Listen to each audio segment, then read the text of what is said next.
Hello everyone. आ जाओ, हम लोग आज सेंटेंस अरेंजमेंट कुछ करेंगे। और सेंटेंस अरेंजमेंट जो मैं करने जा रही हूं उसके पहले सबसे पहले हम लोग एक छोटा सा रूल है, 5-6 रूल से बस उसको एक बार चेक कर लो, ठीक है। जैसे कभी भी सेंटेंस अरेंजमेंट करना हो तो याद रखना कि प्रोनाउन तभी आएगा जब ऑलरेडी नाउन का जिक्र हो चुका। मान लो वो 4 सेंटेंसेस है और किसी एक में नाउन के बारे में दिया हो तो हमें समझ में आना चाहिए कि पहले ये नाउन आएगा, फिर ऊपर कहीं जो प्रोनाउन है उसके लिए तब आएगा। और अगर चारों में प्रोनाउन हो तब तो कोई प्रॉब्लम नहीं, लेकिन अगर नाउन है और प्रोनाउन है तो हमें याद रखना है कि वो सेंटेंस पहले होगा जिसमें नाउन है और उसके बाद वो सेंटेंस होगा जिसमें प्रोनाउन है, ठीक है। दूसरा, अगर मैं आपको कहानी सुनाने चलूं, once upon a time there lived a king, पहले में अ किंग मैंने कहा, फिर आगे कहीं भी इस किंग का जिक्र होगा हम या तो प्रोनाउन लगाएंगे, तो ही मैंने कहा कि प्रोनाउन नाउन के बाद आता है। और अगर बाय चांस हम किंग का जिक्र फिर से करना चाहे तो द किंग होगा, यानी पहले इंट्रोडक्शन होता है उसके बाद द प्लस नाउन आता है।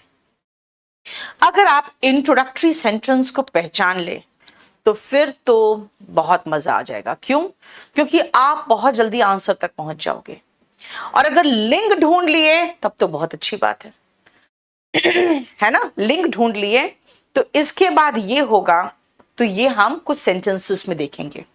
लेकिन एक बहुत इंपॉर्टेंट पॉइंट है, उसको ध्यान से देखो बेटा। हाउएवर का मतलब होता है जब कोई बात आप चेंज करना चाहते हो ना, तब हाउएवर लगाओगे। अब मैं कह रही हूं जब कोई बात चेंज करना चाहते हो तब हाउएवर लगता है। यानी ये सेंटेंस का जो पहला सेंटेंस है, अगर मान लो आप कहोगे कि इसको अरेंज करो एक प्रॉपर पैराग्राफ में तो पहला सेंटेंस में ये नहीं आ सकता। इसीलिए हमको एलिमिनेट करने में ये वर्ड्स बहुत हेल्प करते हैं कि भाई देखो ना, पी में शुरुआत हो रहा है एंड से, तो पी से तो शुरुआत होगा नहीं तो जितने ऑप्शन पी वाले होंगे सबको काट देंगे हम। However, but also, hence का मतलब होता है इसीलिए, so that's why, hence so that's why, तीनों का मतलब है इसीलिए। इस प्रकार thus, nevertheless, nevertheless का मतलब होता है जो कहा गया है ना उसके बावजूद, तो पहले कुछ कहा जाएगा उसके बावजूद ना कुछ होगा, ठीक है। नेक्स्ट तो अगली बात तब कहोगे ना जब पहले कुछ कह चुके हो। दिस रूम, अगर मैं कहूंगी कि दिस प्रोजेक्ट, तो आप कहोगे दिस प्रोजेक्ट कौन सा प्रोजेक्ट, तो आगे ढूंढोगे पहले कहीं प्रोजेक्ट का जिक्र है क्या। दिस प्रोजेक्ट मतलब इसके पहले कोई प्रोजेक्ट का जिक्र हो रहा है और वैसे ही दीज प्रोजेक्ट्स अगर हो तो लेटर, बाद में। फर्दर मोर यानी और आगे कुछ बात करना चाहते हो तो फर्दर मोर लगाते हो, यानी पहले से कुछ बातचीत चल रही है, furthermore. Then for instance, देखो बेटा, for instance and for example आप तब बोलोगे जब कुछ जिक्र कर चुके हो उसके बाद एग्जाम्पल दे रहे हो। सिमिलरली, इसी प्रकार, दिस क्या, as a pronoun this, whereas जबकि, इवेंचुअली यानी फाइनली, इवेंचुअली तो बाद में आएगा ना, जब आप फाइनली मतलब बाद के में जब पहुंचते हो तब फाइनली बोलते हो। वाइल, जबकि, है ना, वाइल का मतलब यहां पे जबकि निकल रहा है। एज अ रिजल्ट, अब एज अ रिजल्ट किस चीज का रिजल्ट, यानी ये सारे वर्ड्स अगर आपको दिख गए तो बेटा ये सेंटेंस के शुरुआत में नहीं आता और इसीलिए हमें हेल्प हो जाता है एलिमिनेट करने में अगर हम इतना जान के। तो सबसे पहले अगर मान लो हम कहीं देख रहे हैं SIDBI, सिडबी, और कहीं उसका पूरा फुल फॉर्म देख रहे हैं, तो बेटा जो फुल फॉर्म वाला वर्ड सेंटेंस है ना, पहले वो आएगा, क्योंकि आपको अच्छे से पता है कि पहले हम आपको समझाएंगे कि भाई हम फुल फॉर्म लगा रहे हैं और इसके लिए हम सिडबी यूज कर रहे हैं, यानी पहले होल वर्ड आएगा और उसके बाद उसका एक्रोनिम या एब्रिविएशन आएगा, उसके बाद उसका एक्रोनिम या एब्रिविएशन आता है, ठीक है। तो ये सिर्फ आपको मैं पहले कुछ रूल्स बता रही हूं और इसी पे बेस्ड मैं प्रीवियस ईयर क्वेश्चंस को उठा रही हूं। नहीं आलोक, ये हमारे क्लास नोट्स में नहीं है, ये मैंने अभी नया बनाया मटेरियल, ताकि आपको पहले मैं ये लिखवाती थी, लेकिन अब मैंने पूरा टाइप करके दे दिया है और उसके साथ सिर्फ previous year question paper include किया है मैंने, ताकि आपको समझा सकूं मैं। चलो, अब मैं, एक तरीका तो होगा कि भाई मैं पूरा पूरा पढ़ूं, एक तरीका ये होगा कि मैं क्यों ना अभी पहले आपको एक ट्रिक भी बता दूं और समझाते भी चलो। सबसे पहले हाउएवर, बेटा हाउएवर से कभी भी सेंटेंस की शुरुआत नहीं होगी। दिस चेंज, कौन सा चेंज भाई, दिस प्लस नाउन, देखो दिस चेंज, कौन सा चेंज, कौन सा चेंज मुझे नहीं पता, यानी ए और बी से शुरुआत तो होगी ही नहीं। बस एक सेकंड के अंदर आप एग्जाम में 4 ऑप्शन से 2 ऑप्शन पे पहुंच गए, ठीक है। सी से शुरुआत हो रही है बाकी दोनों ऑप्शंस की। चलो देखते हैं। Growth of population refers to the change in the number of inhabitants of a country. by growth of population क्या है? ये है कि वहां के रहने वाले, एक कंट्री के रहने वाले जो निवासी है, उनके नंबर में जो चेंज आता है उसको कहते हैं ग्रोथ ऑफ पॉपुलेशन। उसके नंबर में जो चेंज आता है, the change in the number, this change. अब समझ में आ गया दिस चेंज कौन सा चेंज? मैंने कहा था ना दिस चेंज, कौन सा चेंज मुझे नहीं पता। अब समझ में आ रहा है किस चेंज की बात हो रही है। हमारा बी के बाद सी ज्यादा, सी के बाद बी ज्यादा अच्छा लग रहा है मुझे। चलो सी के बाद ए देख ले। However the rate of population increase is another factor, important factor. Another important factor, भाई पहले इंपॉर्टेंट फैक्टर कौन सा है, फर्स्ट फैक्टर तो बता दो, फिर हम अनदर इंपॉर्टेंट फैक्टर पे चलेंगे। पहला इंपॉर्टेंट फैक्टर क्या है, दिया ही नहीं अभी, है ना। तो इसीलिए मैं क्या कर रही हूं, सी के बाद बी मुझे ज्यादा अच्छा लग रहा है, मैंने मार्क कर दिया। समझ में आया? बेटा आप पहला तो तरीका ये देखोगे कि जब आप आंसर निकाल लिए ना मेरे तरीके से अभी फिलहाल, चलो मैंने आंसर निकाल के दे दिया, अब आपका काम है इसको बैठ के एक बार रीड करो। कैसे रीड करोगे इसको, फिर से आपको जब दूंगी ना तो आप रीड करोगे। कैसे, सुनो ध्यान से। आप ऐसे देखोगे पहले कि मैम ने कहा है CBDA, पहले मैं इसको चेक कर लूं कि यह एक मीनिंगफुल पैराग्राफ बना रहा है। ग्रोथ ऑफ पॉपुलेशन क्या है कि वहां के निवासियों का जो नंबर में, संख्या में जो चेंज है उसको ग्रोथ ऑफ पॉपुलेशन कहते हैं। This change can be expressed in 2 ways। ये जो चेंज है, यानी चेंज क्या, चेंज इन नंबर, इसको 2 प्रकार से हम एक्सप्रेस कर सकते हैं। बी में आया। फिर डी, पहला तरीका देखो, 2 वे से, तो पहला तरीका in terms of absolute numbers, पहला तरीका हम एब्सोल्यूट नंबर्स में, और second in terms of percentage change, और दूसरा कि कितना प्रतिशत चेंज हुआ है। मतलब हम कह देते हैं कि भारत में 140 करोड़ लोग रहते हैं, और उसके बाद हम टर्म्स ऑफ परसेंटेज चेंज कि भाई पिछले 10 सालों में इतना प्रतिशत पॉपुलेशन इंक्रीज हुआ है, राइट। अब सुनो ध्यान से बेटा, डी के बाद ए। हाउएवर, खैर बाद में जब हम चेंज करना चाहते हैं बात, the rate of population increase is another important factor to consider। First और सेकेंड तो यही आ गया, अब another important factor भी क्या है, rate of population increase। देखो इसीलिए जब मैं आंसर निकाल के दे दूं तो आप क्या करोगे, एक बार उसको पैराग्राफ में सेट करके देखोगे कि क्या पैराग्राफ बन रहा है।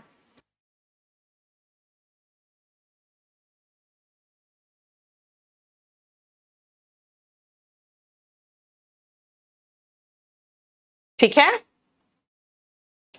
दिस मीन्स सबसे पहले हमने मार्क किया कि दिस चेंज, कौन सा चेंज मुझे नहीं पता, इसीलिए बी काट दिए, और यहां पे सी के बाद सीधा मुझे लग रहा है कि सी के बाद आप दिस चेंज में जाओगे, क्योंकि यहां पे द चेंज को हम रिलेट कर रहे हैं दिस चेंज से।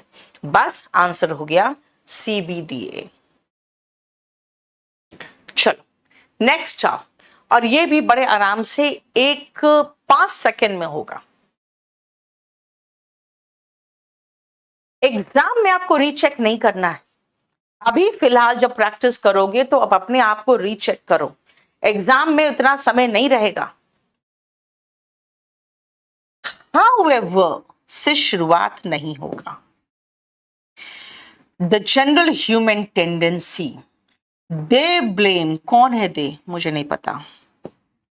सो से भी शुरुआत नहीं होता है, प्रोनाउन से शुरुआत नहीं होगा, है ना, इसलिए मैंने दे ब्लेम नहीं लगाया। हाउएवर से नहीं होगा, सो से नहीं होगा, तो फिर बच गया एक ही। बस एग्जाम है, मार्क करो, आगे बढ़ो। अब हम यहां पे एक्सप्लेन करना चाहेंगे आपको। B, the general human tendency is to find faults in the policies framed by the government. इंसान का जो जनरल तरीका होता है, टेंडेंसी होता है, यानी झुकाव होता है, वो क्या होता है कि जो सरकार के द्वारा पॉलिसीज बनाए गए हैं ना, उसमें फॉल्ट, उसमें कमी खोजना। बी के बाद D. So people openly criticize and condemn the policy makers. Policy में कमी ढूंढोगे तो क्या करोगे, फिर लोग क्रिटिसाइज करेंगे सरकार की। कमी ढूंढा तो जो पॉलिसी बनाने वाले लोग हैं उनको हम ओपनली क्या करते हैं, उनकी निंदा करते हैं। फिर सी, दे ब्लेम। अब समझ में आ गया ये दे कौन है भाई, दे पीपल है, पीपल का जिक्र पहले फिर प्रोनाउन का। They blame the government for their slow progress, expecting miracles and magical transformations in their life. वो ब्लेम करते हैं सरकार को कि भाई इतना धीरे स्लो प्रोसेस में तरक्की हो रहा है। वो चाहते हैं कि एकदम मिराकल हो जाए, यानी कि जादू हो जाए, एकदम जादू हो जाए, और मैजिकल तरीके से, है ना, एकदम जैसे कहते हैं ना, कुछ रातों रात कुछ हो जाए, और एकदम मैजिकल तरीके से उनके लाइफ में ट्रांसफॉर्मेशन हो जाए, यानी चेंज हो जाए। ए, however they ignore the truth that progress and success are proportional to the labor they put in. ये भूल जाते हैं कि भाई प्रोग्रेस और सक्सेस उतना ही मिलेगा जितना आपने मेहनत किया है। अब ध्यान से सुनो, अगर हम कहें यहां पर भी दे है, यहां पर भी दे है, यानी जो भी हो, सी हो या ए हो, वो डी के बाद ही आएगा। सी और ए डी के बाद ही आएगा, सी और ए डी के बाद ही आएगा। ये भी आपको हेल्प कर रहा है कि भाई डी पहले आएगा, डी आखिरी में नहीं आ सकता, ठीक है ना। और डी क्या है, पीपल के बारे में बात हो रही है, तो ये डी के बाद ए और सी दोनों आएगा। अब शुरुआत कहां से होगा, शुरुआत सिर्फ हो सकता है बी से, और ये मेरा आंसर था। लेकिन 5 सेकेंड में हमने खत्म कर दिया। कैसे, एलिमिनेट करके। फाइन,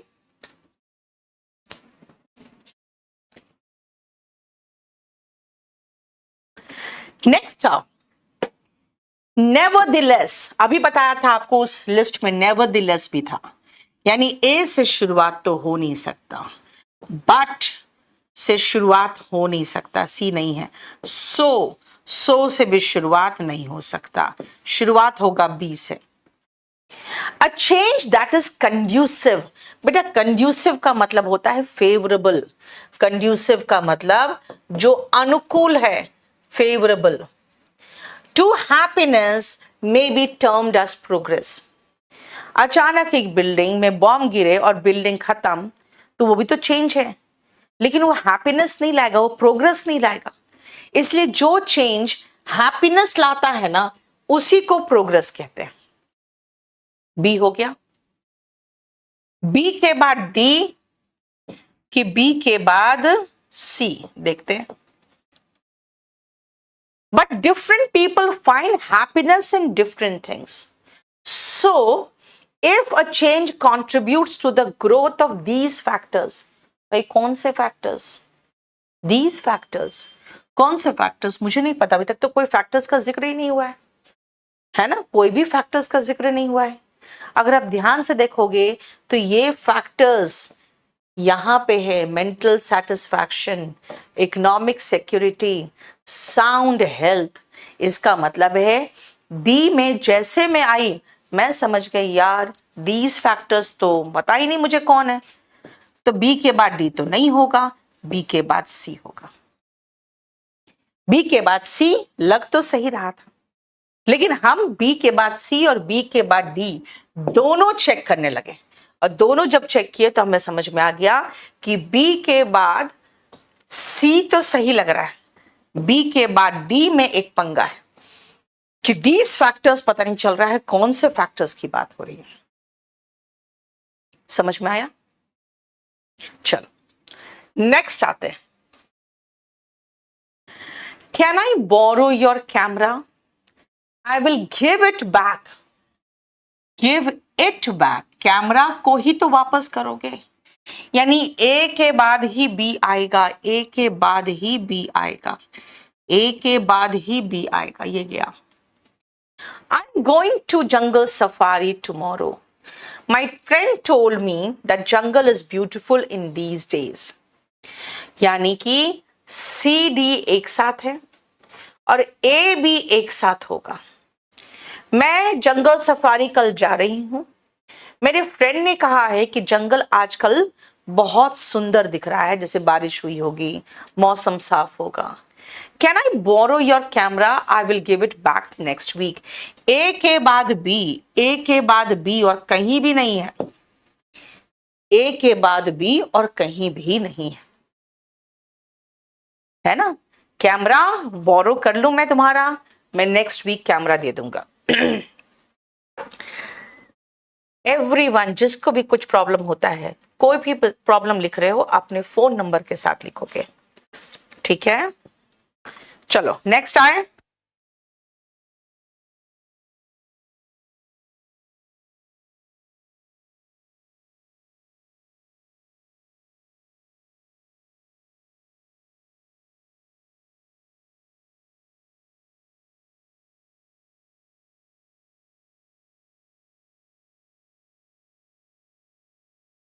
ठीक है, चलो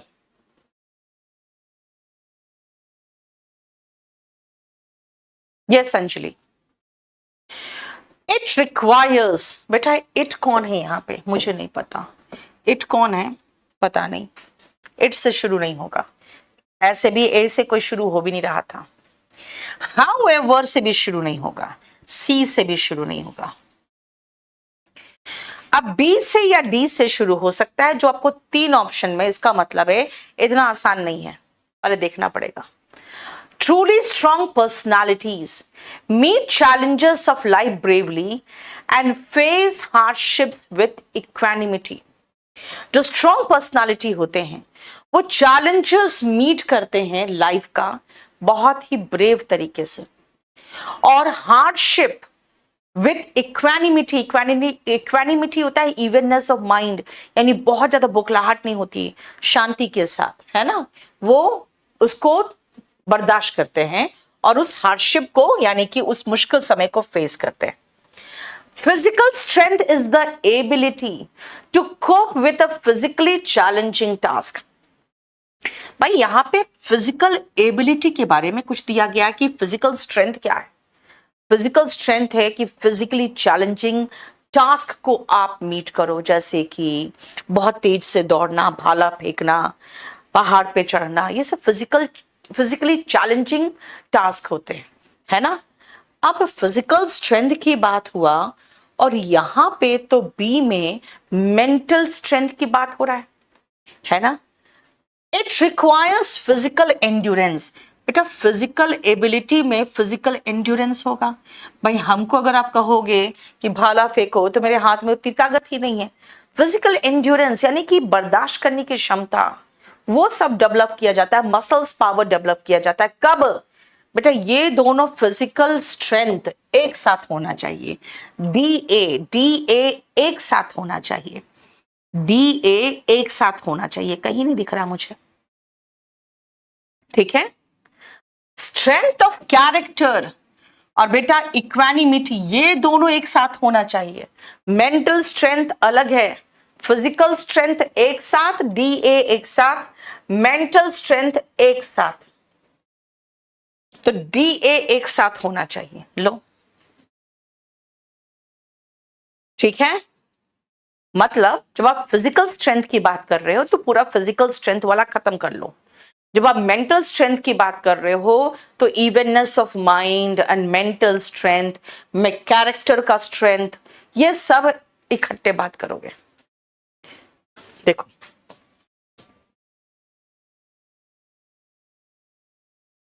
नेक्स्ट आओ, अब इसको करके देखो, बहुत जल्दी से आपको तुरंत 2 ऑप्शन में पहुंच सकते हो, बहुत जल्दी हो सकता है आंसर ही निकल जाए तुरंत।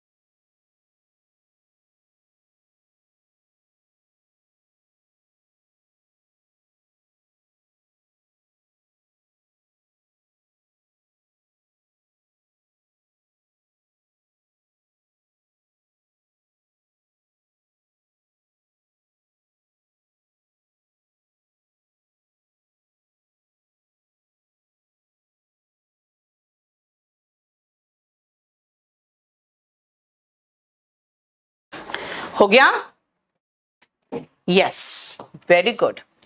ही देन, बेटा ही देन क्या, कब, मुझे नहीं पता यार, ए वाला ऑप्शन ही नहीं है, बट डी का ऑप्शन भी नहीं है, ये सीधा बी का है और सी का है। फर्स्ट ही थॉट, ही कौन है मुझे नहीं पता, इसलिए बी का ऑप्शन तो ऐसे ही खत्म हो गया। Bhim was visiting his fields when he spotted a rising disc-shaped object. Bhim अपना फील्ड, अपने खेत पे जा रहा था जब उसे एक डिस्क शेप ऑब्जेक्ट को ऊपर उठता हुआ दिखा उसे, ठीक है। अब इसके बाद सी के बाद डी होगा कि सी के बाद बी होगा। At first he thought it was a stuck kite, शुरुआत में तो उसे लगा कि ये कोई काइट है, कोई पतंग है जो फंस गया है कहीं पर, यानी पहले उसे क्या लगा, ये इंपॉर्टेंट है। तो सी के बाद बी, अगर सी के बाद डी कहोगे, but when it started rising higher and emitted light he was shocked, यानी पहले उसे लगा कि यार ये तो काइट है, लेकिन जब वो और ऊपर उठा और उसमें से लाइट निकला तब वो शॉक्ड हो गया, ये क्या है। इसका मतलब है कि सबसे पहले बी, सी के बाद बी होगा, सी के बाद बी होगा। देखो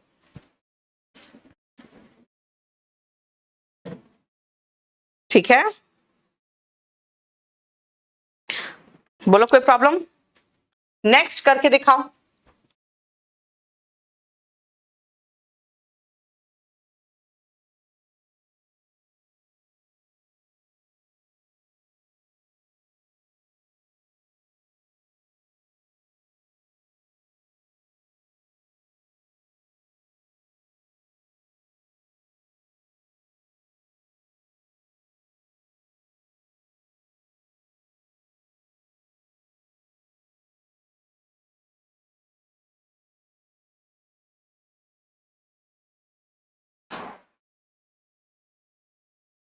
चलो, we are going to the market, declared Ritu and Gitu. Where are you going? The father asked. बेटा बी के बाद तो ए होगा, बी के बाद ए, बी के बाद ए, और कहीं पर भी बी के बाद ए है ही नहीं। सवाल पूछा कहां जा रही हो, उसने कहा हम मार्केट जा रहे हैं, भाई ये दोनों तो एक साथ ही होगा ना, है ना। बस वैसे यहां पर देख लो, फादर ने पूछा कहां जा रही हो, रितु और गीतू ने कहा कि हम बाजार जा रहे हैं। फादर ने कहा कि बारिश होने वाली है, it is going to rain, take your umbrella, mother ने कहा। तो फिर डी में जवाब दिया इसने, yes definitely we will, replied the two, yes umbrella हम जरूर ले जाएंगे, है ना। समझ में आ गया, आसान है। नेक्स्ट देखो, तो बनाओ तो फटाफट।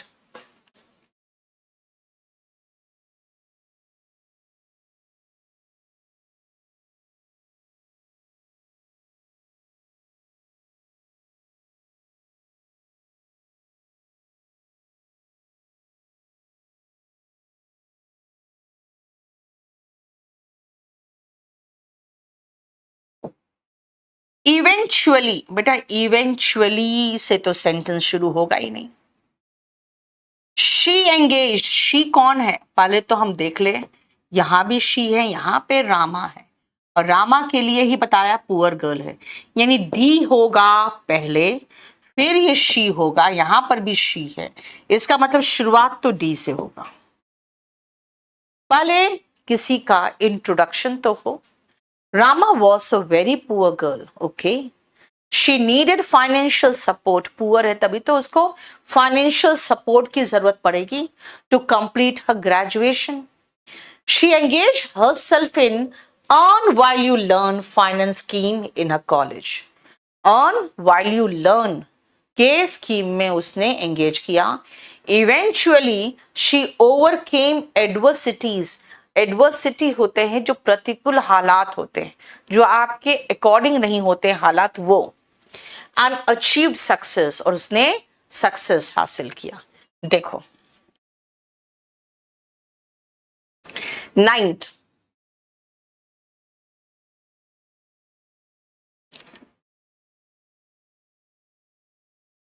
जल्दी देखो अब।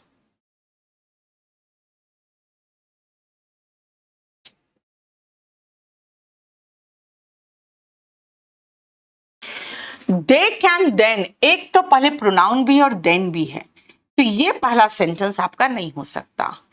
इट विल इम्पोर्ट, इट कौन है भाई, मुझे नहीं पता यार, मुझे नहीं पता। The Indian government has announced certain facilities in the budget session. Indian government ने अनाउंस किया है certain facilities in the budget session. ये मुझे सी लग रहा है सही। This will help in, ये दिस कौन हेल्प करेगा, क्या हेल्प करेगा, स्ट्रेंथन करने में, मजबूत बनाने में, यानी ये भी किया। The Indian government has announce certain facilities in the budget session. Budget session में इंडियन गवर्नमेंट ने कुछ फैसिलिटीज अनाउंस किया है। अब सी के बाद बी होगा कि सी के बाद ए, बेटा दे कैन देन, दे कौन है पता नहीं। अगर इंडियन गवर्नमेंट की बात हो रही है तो इसके लिए आप प्रोनाउन इट लगाओगे, दे तो लगा नहीं सकते हो सिंगुलर के साथ, इसका मतलब सी के बाद तो ए होगा, बी आ नहीं सकता क्योंकि बी में जो दे है उसका जिक्र तो हमको यहां पर तो दिख नहीं रहा है, यहां तो खाली इंडियन गवर्नमेंट की बात है, इसीलिए देख लो सी के बाद बी, क्योंकि इंडियन गवर्नमेंट की बात अगर करोगे आप तो इंडियन गवर्नमेंट के लिए आप प्रोनाउन इट लगाओगे, सी के बाद बी। ठीक है, पूरा हम नहीं पढ़े, अब अगर आप चाहो तो पूरा पढ़ के देखना जब हम खत्म कर दे क्लास, तो कैसे पहले आप उसको है ना, जो मैंने कहा था लिंक करना भी सीखना चाहिए, क्योंकि कुछ सेंटेंसेस हैं 2022-23 के जिसमें आपको लिंकिंग देखोगे तभी समझ में आएगा। अब चलो मैं लिंक करके दिखाती हूँ। The Indian government has announced certain facilities in the budget session. Indian government ने अनाउंस किया है कुछ फैसिलिटीज इस बार बजट में। It will import technologically advanced medical instruments and provide them to the entrepreneurs. बहुत ही बढ़िया मेडिकल इंस्ट्रूमेंट्स ये import करेगी और जो हमारे एंटरप्रेन्योर्स है, बड़े बड़े जो बिजनेस चलाते, बिजनेस हाउसेस है, उनको प्रोवाइड करेगी। हो गया। They can then purchase them on subsidized rates. अब दे आ गया समझ में, कौन है, एंटरप्रेन्योर्स है, बिजनेसमैन, फिर वो खरीद सकते हैं क्या चीज को, देम कौन है, देम हो गया मेडिकल इंस्ट्रूमेंट्स। मेडिकल इंस्ट्रूमेंट्स को एंटरप्रेन्योर्स, जिसके लिए यहां पे दे लगा है, सब्सिडाइज्ड रेट्स में विथ एडिशनल लोन फैसिलिटीज खरीद सकते हैं। और उसके बाद क्या करेंगे? This will help in strengthening the economic condition of entrepreneurs. अब एंटरप्रेन्योर्स सरकार से सब्सिडी पर और कर्ज लेके बैंक से इन मशीन्स को खरीद लेगी।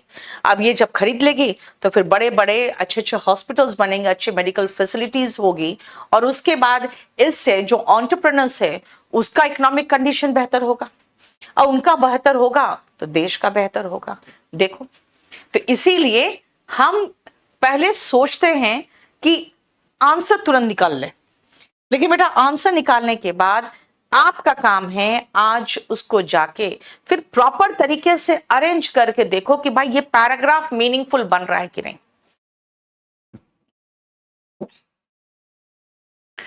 10th करिए फटाफट।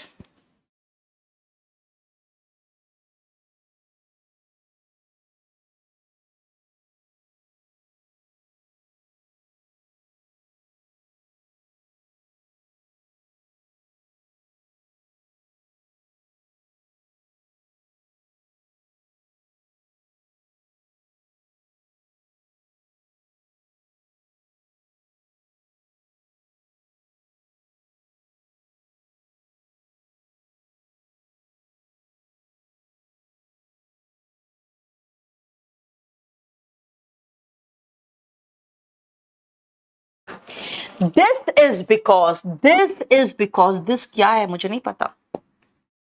10 सेंटेंस की शुरुआत में नहीं आता। चिल्ड्रेन और इट हैज नो और नेग्लिजिबल न्यूट्रिशनल वैल्यू। किसमें नेग्लिजिबल वैल्यू होता है न्यूट्रिशनल वैल्यू, वो भी तो नहीं पता, यानी कि सी से शुरुआत होगा। Children as well as teenagers are tempted towards junk food. Children और टीनेजर्स ललचाते हैं जंक फूड के लिए, है ना। टेम्प्टेड मतलब होता है ललायित होना, उसके लिए सी से शुरुआत हो गया। सी से शुरुआत हुआ, ए में जाऊं कि सी के बाद में डी में जाऊं? This is because of its aroma, flavour and variety in the market. ये बता रहा है कि टेम्प्टेड क्यों होते हैं। टेम्प्टेड मतलब होता है किसी चीज के लिए ललचाना। टेम्प्टेड क्यों होते हैं? उसकी जो खुशबू होती है उसको एरोमा कहते हैं, खाने की जो खुशबू होती है, उसका फ्लेवर और उसका वैरायटी जो मिलता है हमें, वो हमें टेम्प्ट करता है। बेटा सी के बाद ए ज्यादा अच्छा है, क्योंकि ये बता रहा है हम ललचाते क्यों उसके तरफ। ठीक है। इट हैज नो और negligible nutritional value and high content of sugar and salt. Thus it leads to poor health। बेटा न्यूट्रिशनल वैल्यू नहीं है, इससे पुअर हेल्थ होगा, यानी डी और बी ऐसे भी साथ में होना चाहिए था, तो डी और बी इसी में साथ में है। यानी दोनों तरह से हम देख लिए कि सी के बाद ए होगा, क्योंकि हम ललचाते हैं क्यों, वो बता रहा है ए में, और न्यूट्रिशनल वैल्यू नहीं है इसीलिए पुअर है हेल्थ के लिए, पुअर हेल्थ का कॉज करता है, तो डी के बाद बी। देखो ठीक है, बताओ।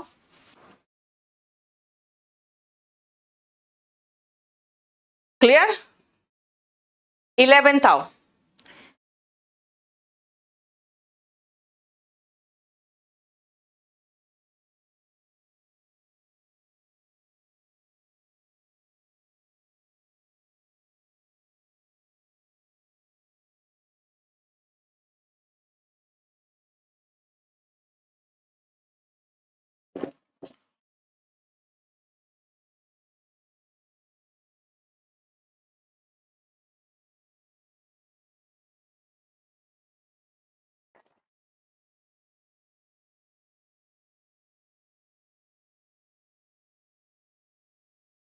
हम्म,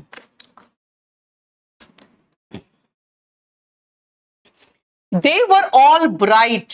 दे कौन है नहीं पता। वन डे ही रियलाइज्ड, ही कौन है मुझे नहीं पता। Once upon a time, a great sage had a group of obedient disciples। यार कहानी की शुरुआत तो ऐसे ही होती है, एक समय की बात है। Once upon a time, नहीं, right? A group of obedient disciples, उनके कुछ आज्ञाकारी शिष्य थे। अब आज्ञाकारी जो शिष्य थे बेटा, उनके बारे में दे आ गया यहाँ पे। ये सब बहुत ब्राइट थे, बहुत ही बुद्धिमान थे, सीखने के लिए उत्सुक रहते थे। And the sage was proud of them, और जो साधु था वो उन पर बहुत गर्व करते थे। देखो सी के बाद ए। वन डे ही रियलाइज्ड, ही कौन है? साधु। that he had imparted sufficient knowledge to his disciples. उन्हें एक दिन रियलाइज हुआ, यार इतना तो ज्ञान दे दिए, अब क्या चाहिए? There was only one thing that he had not taught them, a special mantra that could bring the dead back to life. Dead back to life. ठीक है, देखो समझ में आया?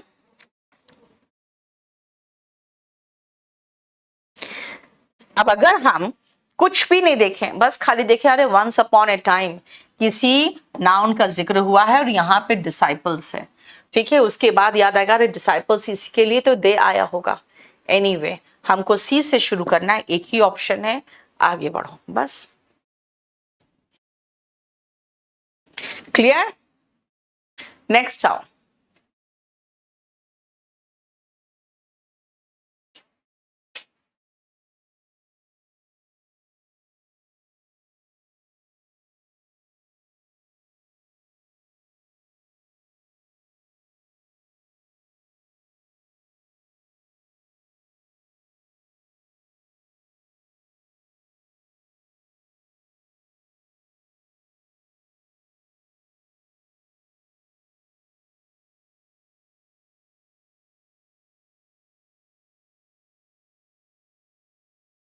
चलो देखो, even the most ill equipped laboratory, जो सबसे खराब लेबोरेटरी हो सकता है ना इस दुनिया का या कहीं का भी, would have been better than their shed. भाई ये देयर शेड मतलब किनके शेड की बात हो रही है?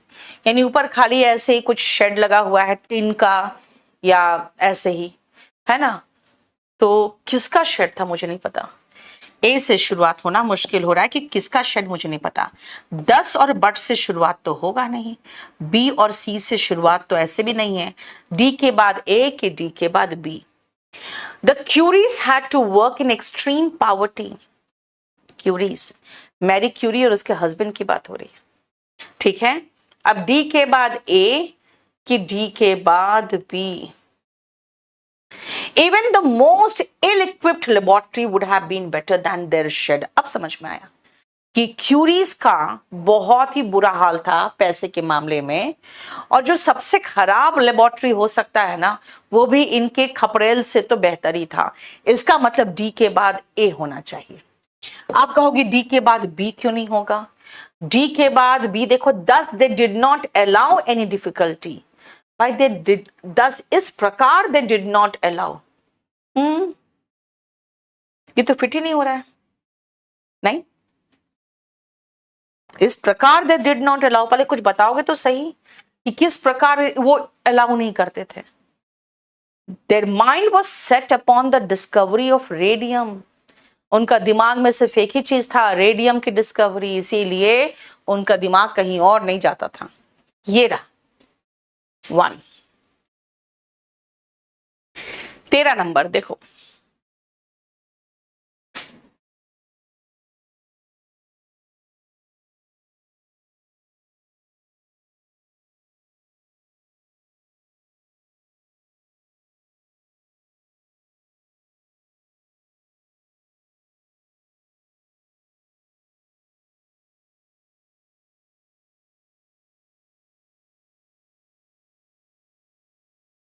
Aesop was one of them who lived, one of them, उनमें से एक था, इसका नाम था एसॉप। वन ऑफ देम कौन है भाई? नहीं पता, इसलिए ए से तो नहीं होगा। He told many interesting stories, he कौन है? पहले तो नाम बताओ कौन। There were many talented people in ancient Greece, कई टैलेंटेड पीपल थे एंशिएंट ग्रीस में। वाह, अब आ गया मुझे समझ में। Aesop was one of them. One of them कौन? वन ऑफ देम कौन? ये टैलेंटेड पीपल में से एक था एसॉप।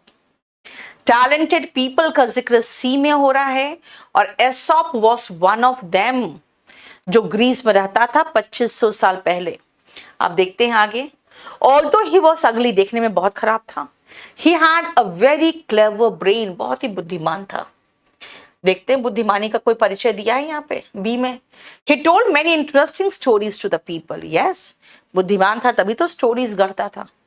देखो हो गया, यानी कि CADB।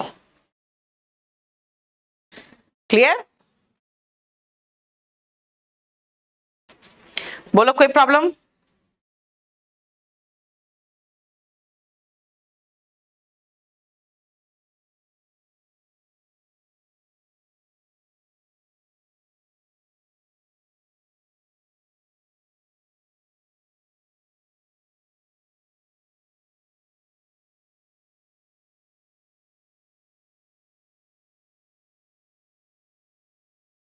फोर्टींथ देखो,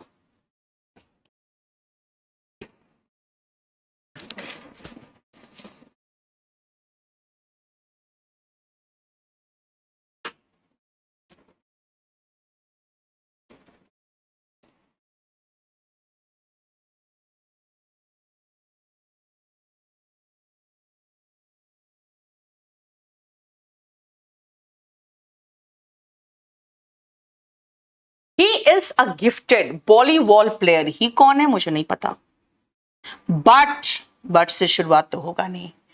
it is because he had an accident, मुझे नहीं पता किसकी बात हो रही है। Sanjay is my best friend, अब जिक्र हुआ है लड़के का। Sanjay is my best friend, D के बाद सी, डी के बाद ए, डी के बाद सी, डी के बाद A. He is a gifted volleyball player, D के बाद ए बिल्कुल सही लग रहा है, लेकिन सी देख लें। It is because he had an accident, क्या बिकॉज, क्या इट इज बिकॉज, इट क्या है, आजकल वो इंटरनेशनल मैचेस नहीं खेल पा रहा है, इट इज बिकॉज ये है। तो हम डी के बाद ए लगाएंगे, बिल्कुल सही हो गया। देखो डी के बाद ए बिल्कुल सही है, ठीक है। 15th जल्दी देखो,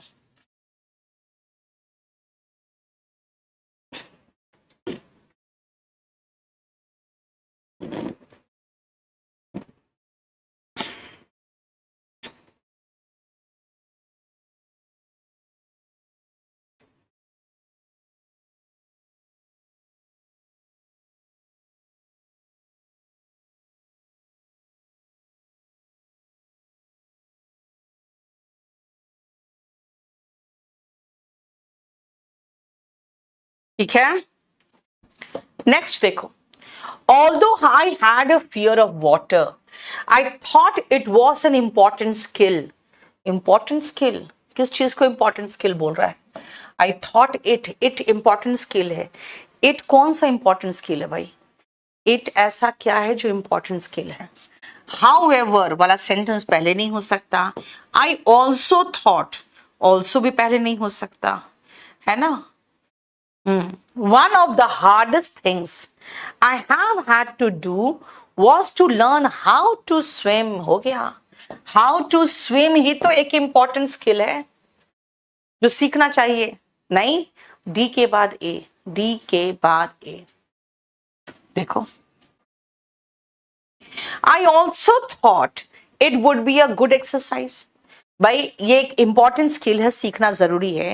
एंड आई ऑल्सो थॉट, मुझे और लगा क्या कि ये एक्सरसाइज भी अच्छा हो जाएगा। हाउ टू स्विम के लिए कह रहा है, I thought it was an important skill. अब समझ में आया ये प्रोनाउन किसके लिए आया है, हाउ टू स्विम के लिए आया। क्लास खत्म होने के बाद इस पीडीएफ को लेकर बैठना, आंसर तो ये है, लेकिन पैराग्राफ कैसे मीनिंगफुल बन रहा है और इसके बाद ये सेंटेंस क्यों है वो खुद बिठा के देखना। चलो 16th जल्दी आओ।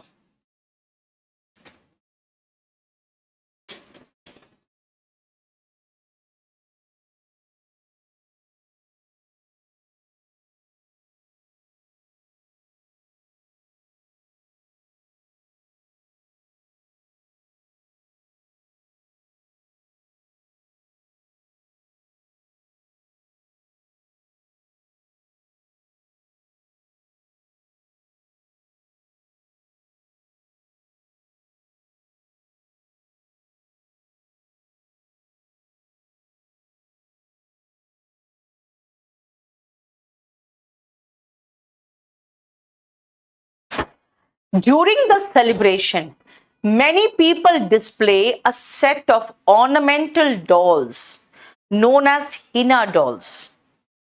During the celebration, किसका celebration? Hina Matsuri is a celebration of the girls. Okay. पहले तो हमें celebration of किस चीज का celebration है भाई? एक फेस्टिवल है गर्ल्स का. Wishing them a bright future. शुरुआत तो बी से होगा. During the celebration is a celebration and during the celebration. बेटा ये एक सेलिब्रेशन है और उस सेलिब्रेशन में देखो अ के बाद द आया, यानी कि बी के बाद ए आएगा और उसके बाद यहां पे भी डॉल्स है, देखो यहां पर भी डॉल्स है, तो सी और डी एक साथ होगा. ठीक है. फिर भी क्लास खत्म करने से बाद आप बिल्कुल उसके बाद बैठ के देखना कौन सेंटेंस किसके बाद आ रहा है और हमें कैसे हेल्प हो रहा है ये देखने में कि किसके बाद कौन आ रहा है. देखो 17th, देखो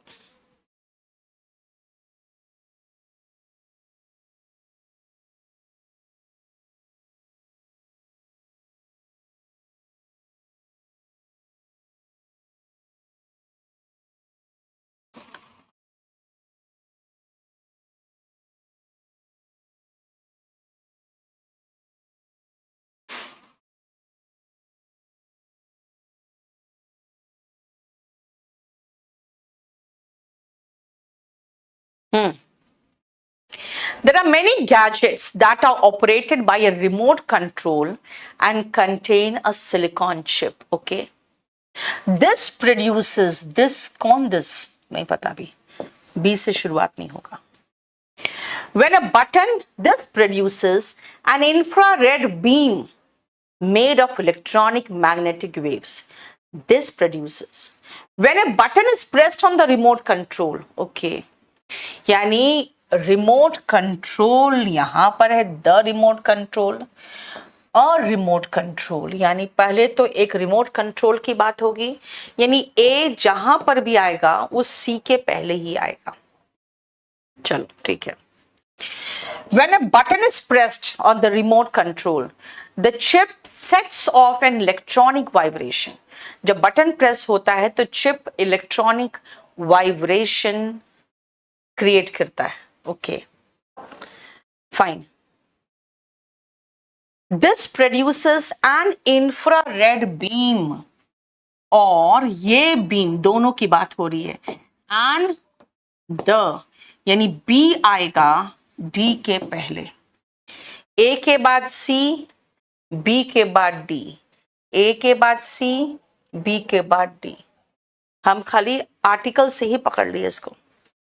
अ रिमोट कंट्रोल के बाद the remote control, an infrared beam के बाद द बीम. ठीक है. देखो clear.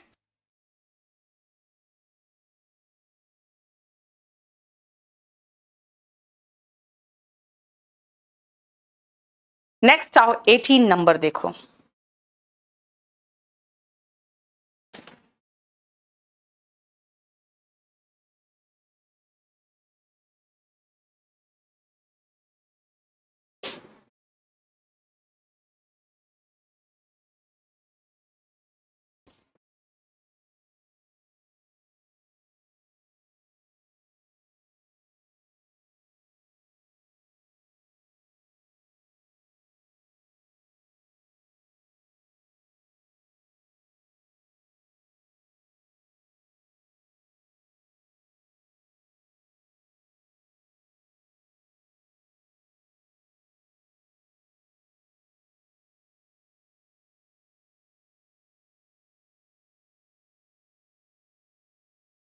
It is called the atmosphere. It कौन है भाई? मुझे नहीं पता, यहां तो दिया ही नहीं इट कौन है. All parts of the earth are surrounded by air.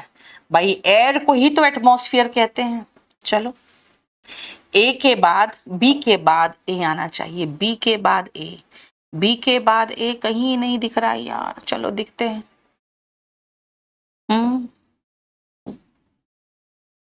This process, कौन सा प्रोसेस नहीं पता. All parts of the earth are surrounded by air, this is called, ये रहा हमारा बी के बाद A. Living beings breathe in and breathe out, इसको कहते हैं रेस्पिरेशन, सी के बाद डी, राइट। बी के बाद ए, बी में कहा है सराउंडेड बाय एयर, जिसको कहते हैं एटमॉस्फेयर, और लिविंग बींग्स जो ब्रीद इन करते हैं और ब्रीद आउट करते हैं उसको कहते हैं रेस्पिरेशन। देखो हो गया। Next,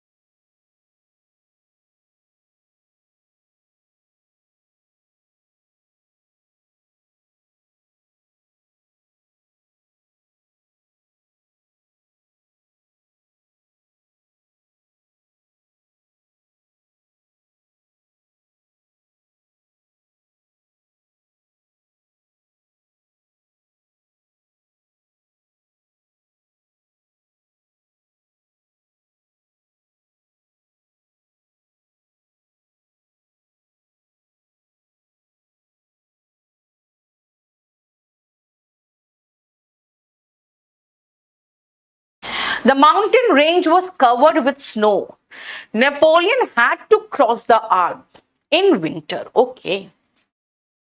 Alps in winter. Okay, यही तो माउंटेन की बात हो रही है, और विंटर में तो स्नो होगा ही होगा, यानी बी के बाद ए होगा, बी के बाद ए। किसी ने कहा कि ये टास्क इम्पॉसिबल है, इम्पॉसिबल नहीं है। बी और डी और सी एक साथ होगा। बी के बाद ए जैसे देखा हम समझ में आ गया कि भाई आंसर तो सेकेंड ही होगा।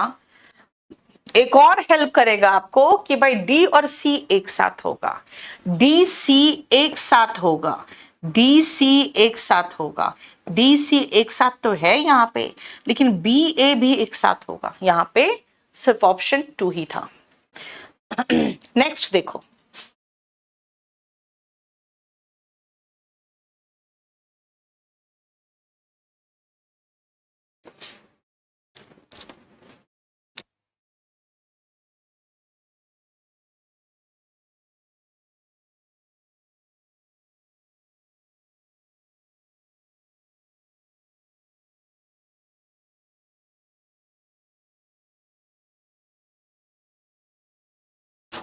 मच ऑफ दिस वॉर, बेटा कौन सा वॉर हमें नहीं पता, दिस वॉर ए से तो शुरू होगा नहीं। Both sides had dug in deep, both sides कौन कौन थे भाई, कौन कौन से बोथ साइड्स थे? This front was a line of, this front नहीं पता। Andre Maginot had fought a war with the French against the German, अब समझ में आया, फ्रेंच और जर्मन के बीच में लड़ाई थी। डी से शुरुआत है, अब डी के बाद ए एंड डी के बाद B. Much of this war had taken place along the western front.